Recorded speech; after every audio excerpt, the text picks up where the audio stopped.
안녕하십니까? 실리콘밸리 투데이입니다. 많은 분들이 구글이 세계 최고의 IT 기업이라는 것은 알고 계시지만 실제 어떤 사업을 통해서 얼마나 돈을 벌고 있는지, 향후 각 사업별 사업 전망은 어떠한지 잘 모르시는 경우가 많아서 오늘은 그에 대한 설명과 함께 왜 구글이 장기적으로 반드시 보유해야 하는 종목인지에 대해서도 말씀드리도록 하겠습니다. 구글의 주가 차트를 먼저 보겠습니다. 지난달 구글은 상승하는 듯 하다가 다시 주저앉아 지지부진한 모습을 보여주고 있습니다. 8월 14일 종가 기준 1504불입니다. 애플의 경우 전고점을 뚫고 큰 폭으로 상승하고 있는 것과는 크게 대조적입니다. 답답해 보이는 구글, 그냥 매도하고 다른 주식으로 갈아타는 게 나을까요? 미국의 탑 애널리스트들은 어떻게 생각하고 있을까요? 바쁘신 분들을 위해 결론부터 말씀드리겠습니다.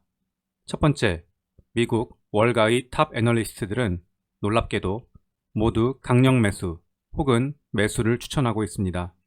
자세한 내용은 뒤에 직접 보여드리겠습니다. 두 번째, 구글은 광고 매출이 전체 매출의 약 80%를 차지합니다. 이번 상반기 코로나 사태로 인해 기업들이 광고 비용을 줄이면서 구글의 광고 매출은 어쩔 수 없이 타격을 받았습니다.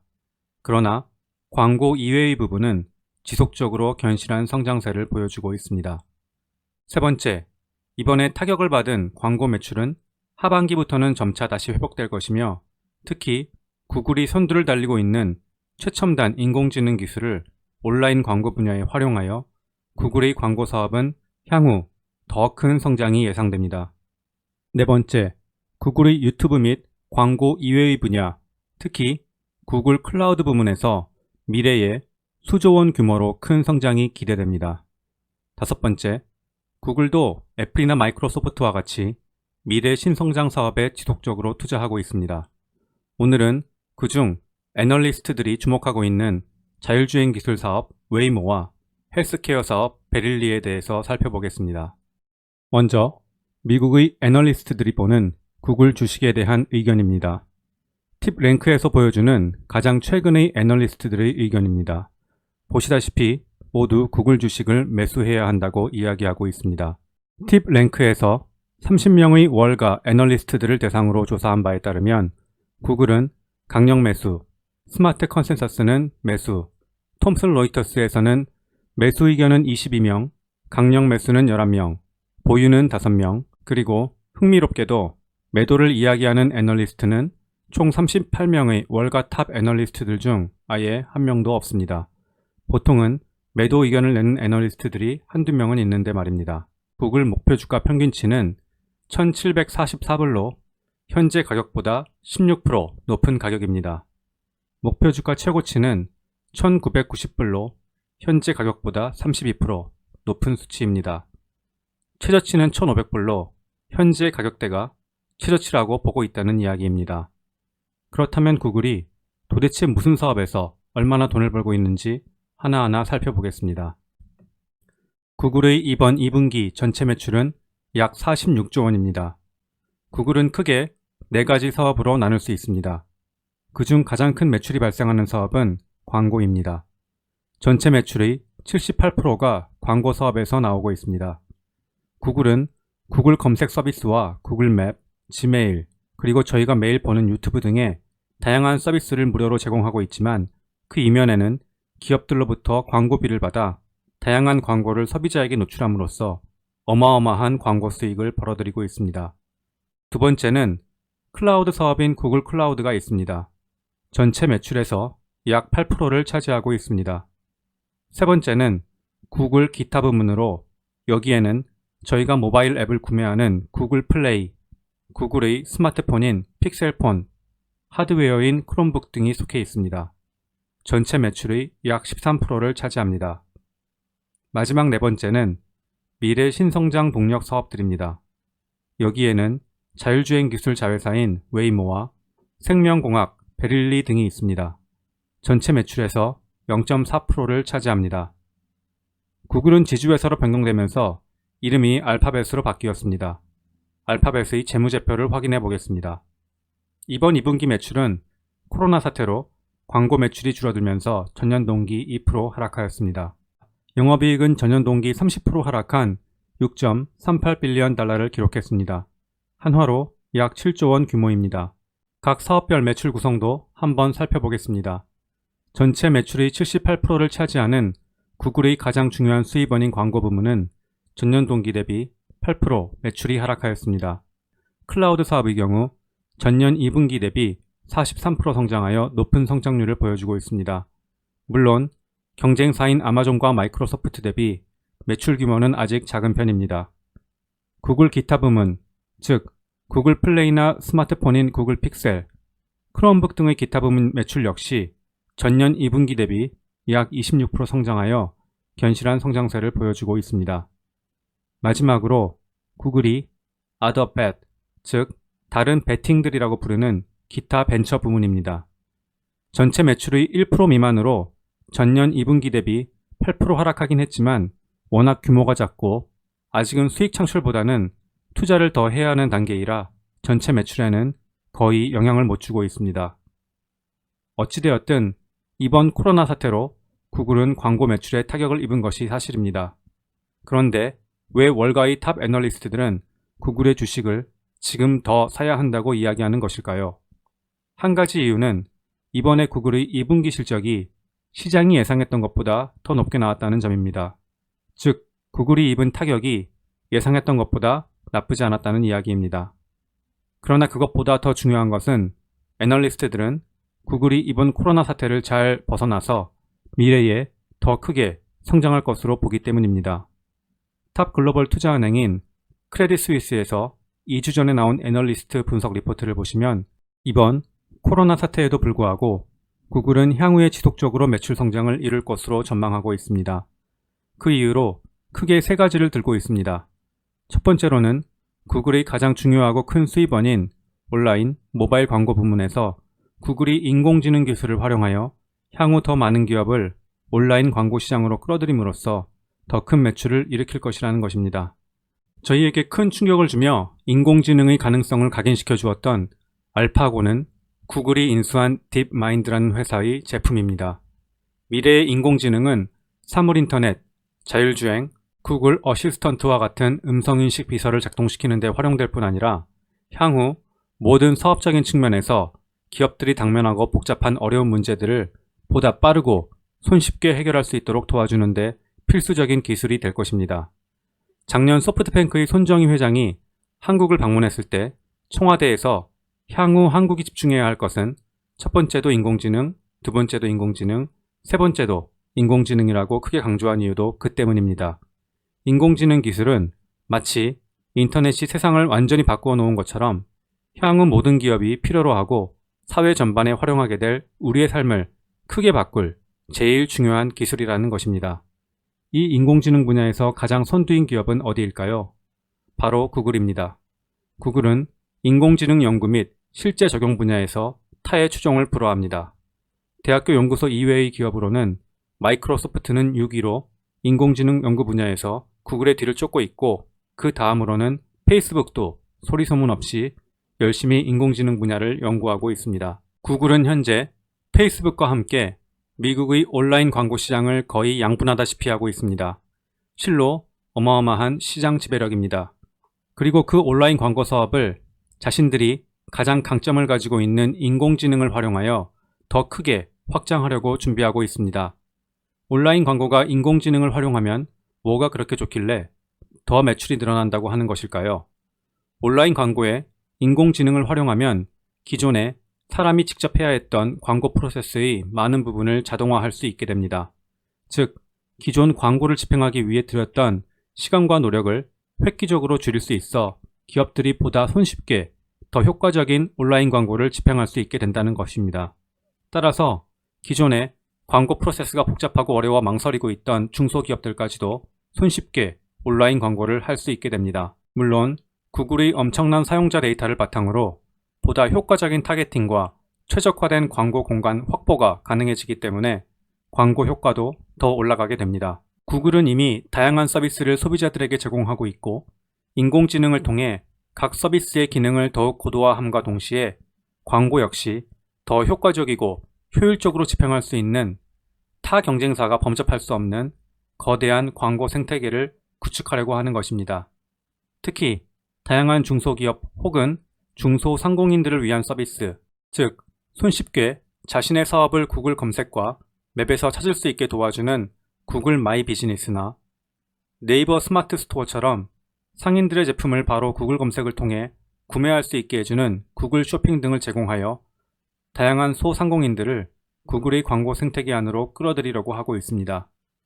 특히 최근에는 사람들이 제품을 검색할 때 구글이 아닌 아마존에서 제품의 정보를 찾는 경우가 많아져 구글은 아예 구글 쇼핑의 판매 수수료를 없애버리는 등 중소상공인을 적극적으로 구글 서비스 내로 유치하려고 하고 있습니다.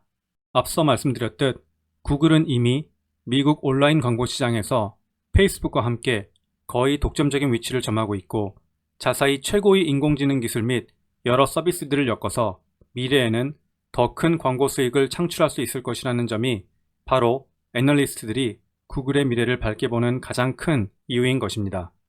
두 번째로는 유튜브와 구글 클라우드 서비스가 이미 구글의 캐시카우로 크게 성장하였는데 향후 더 크게 성장할 것으로 예상됩니다.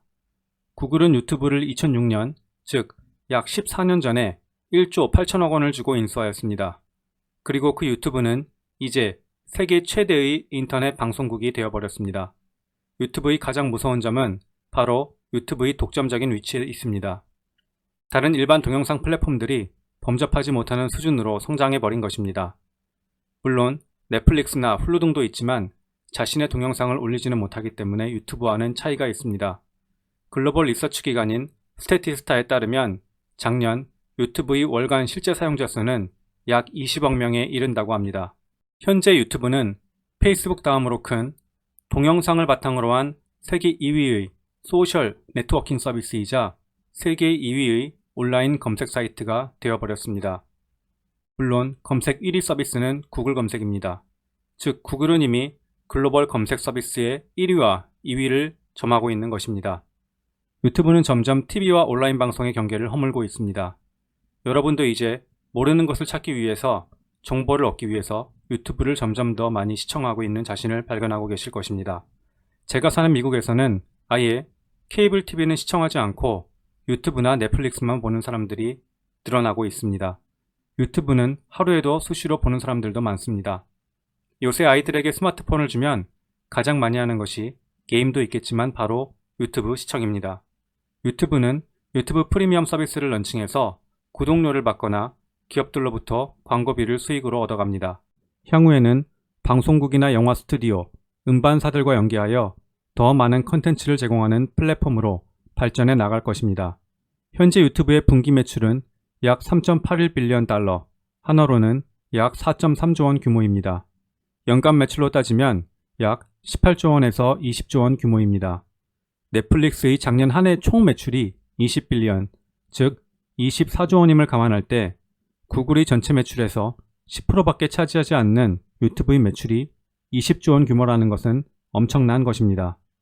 그리고 더 중요한 것은 밀레니얼 세대들이 유튜브 시청 시간 증가와 함께 유튜브는 향후 더 빠르게 성장할 수밖에 없다는 점입니다. 구글의 클라우드 사업 역시 빠르게 성장하고 있는 새로운 구글의 캐시카우입니다. 앞선 영상들에서 아마존과 마이크로소프트의 신성장 동력 중 가장 큰 부분이 클라우드 사업 부문이라고 말씀드린 바 있습니다. 향후 기업들은 더 효율적으로 대량의 데이터를 관리하고 인공지능 등의 최첨단 기술을 데이터 관리에 활용하기 위해 점차 클라우드 환경으로 갈 수밖에 없습니다.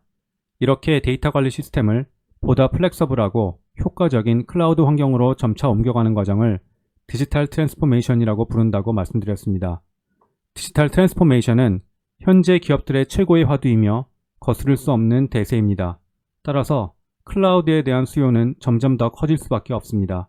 구글도 검색뿐 아니라 구글 포토, 지메일, 구글 뮤직, 유튜브 등 대량의 데이터 서버가 필요한 다양한 서비스를 이미 제공하고 있기 때문에 전 세계 각지에 데이터 센터를 세우면서 남는 클라우드 공간을 타 기업 고객들에게 대여해주는 클라우드 사업을 시작하였고 현재 아마존과 마이크로소프트와 경쟁해서 시장 점유율을 높이려고 총력을 다하고 있습니다.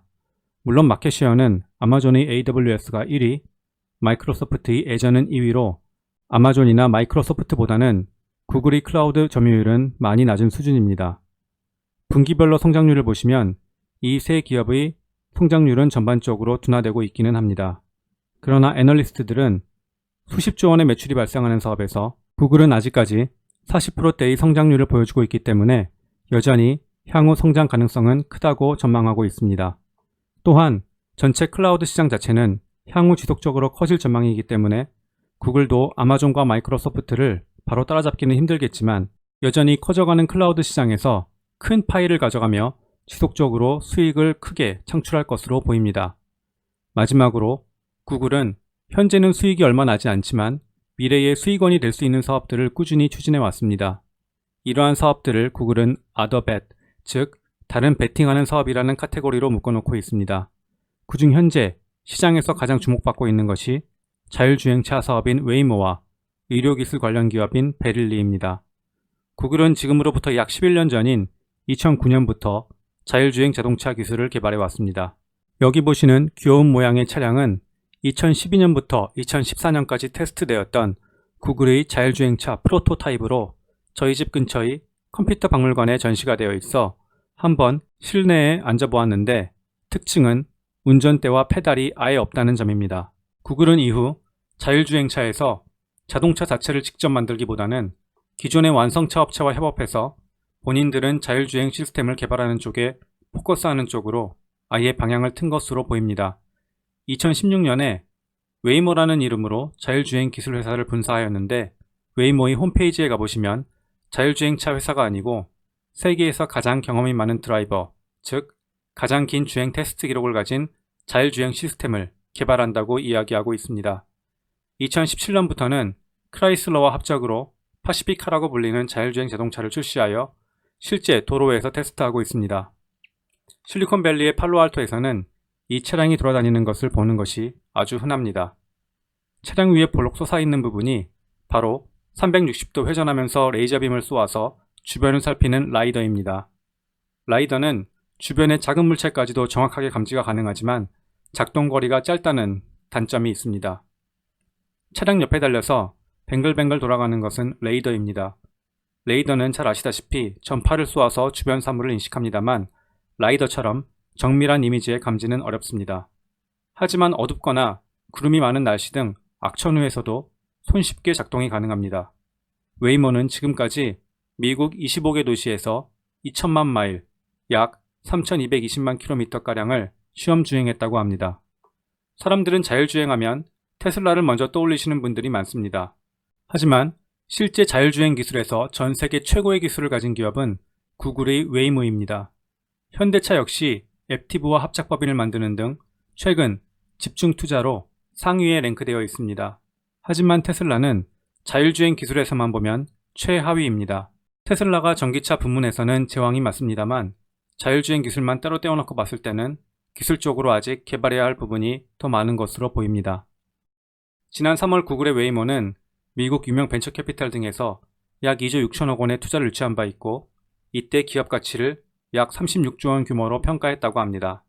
사실 예전에는 더 큰 기업 가치를 평가받긴 했었지만 아직까지 큰 성과를 내고 있지 못하고 규제 문제도 있어서 앞으로 상용화하는 데는 더 많은 시간이 걸릴 수도 있을 것으로 전망됩니다. 하지만 인공지능 분야와 머신러닝 분야에서 가장 앞서 나가고 있는 구글이 자율주행 시스템 분야에서도 가장 안전하고 빠르게 높은 수준의 자율주행 서비스를 시장에 내놓지 않을까 기대하고 있습니다. 마지막으로 구글 내 생명과학을 연구하는 부서가 독립하여 만든 베릴리라는 자회사가 있습니다. 본래 베릴리는 구글 내의 구글 라이프 사이언스라는 연구부서였는데 2015년 분사되었습니다.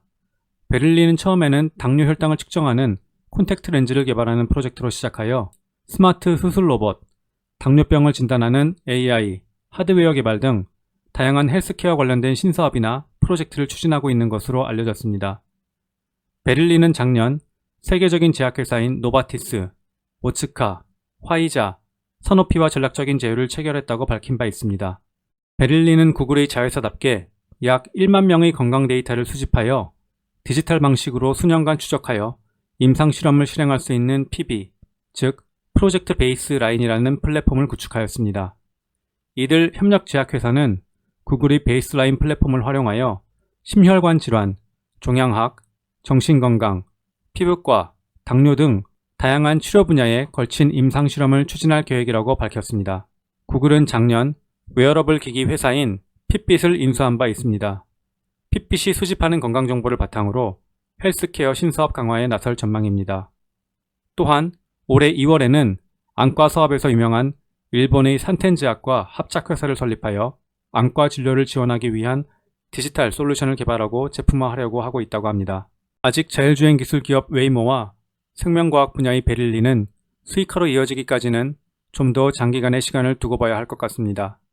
하지만 세계 최고의 인공지능 기술과 데이터 처리 플랫폼을 가지고 있는 구글의 지원을 받고 있기 때문에 제품이 성공적으로 출시된다면 미래에 또 다른 캐시카우로 성장할 가능성이 있습니다.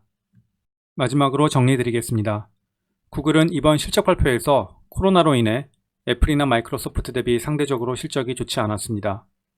그러나 월가의 탑 애널리스트들이 보는 구글의 미래 전망은 매우 밝습니다. 향후 미래 비즈니스 분야에서 가장 중요할 것으로 여겨지는 인공지능 분야에서 구글은 타의 추종을 불허하며 세계 최고를 달리고 있습니다. 애널리스트들의 분석에 따르면 구글은 아직 매도해야 할 타이밍은 아닙니다. 조정이 올 때마다 더 매수해 놓아야 하는 주식입니다.